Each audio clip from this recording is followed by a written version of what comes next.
Сәлем достар, біз бүгін бір жегінен тауысатын пирожки жасайтын боламыз. Ол үшін бізге майонез керек болады, сары май және де жылы су керек болады. Осының барлығын жақсылап араластырып аламыз.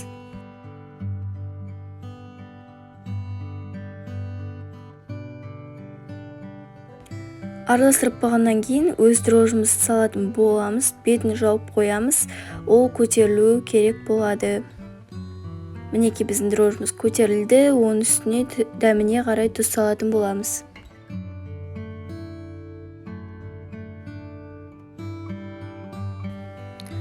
Және ыстық суымызды қосатын боламыз. Осыдан кейін шамалап көз мөлшерімен ұн қосамыз.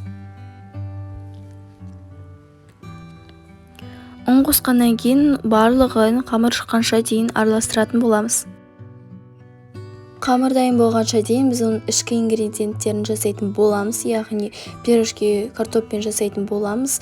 Картопымызды ашып алып, оны ыстық суға салып қоямыз. Содан кейін оны алғаннан кейін оны жібітіп, яғни езетін боламыз. Езілген картоптың үстіне ұсақтап жуа турап салатын боламыз. Содан кейін дәміне қарай тұз бен бұрыш салатын боламыз. Дайын болған қамырымызды осылай салафанмен жауып қоямыз, көтерілуге жібереміз. Ал енді біздің қамырымыз көтерілді, оның үстіндегі салафанды алып тастаймыз. Содан кейін оны илеуге кірісеміз.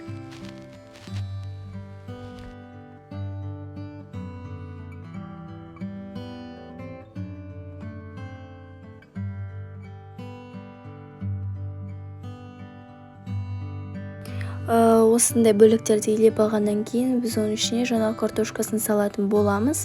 Және де дәл видеодағыдай формасын келтіретін боламыз.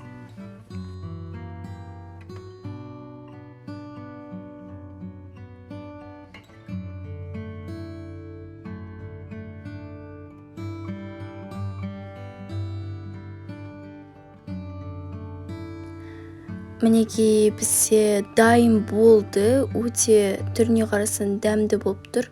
Ал енді біз оны пісіретін боламыз, яғни майға пісіреміз. Мінекей осындай болуы тиіс. Қызарғанша дейін күтеміз.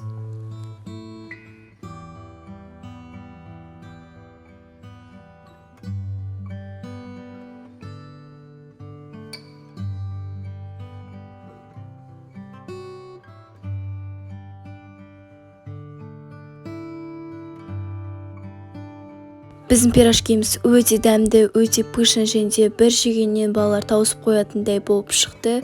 Астарыңыз дәмді болсын.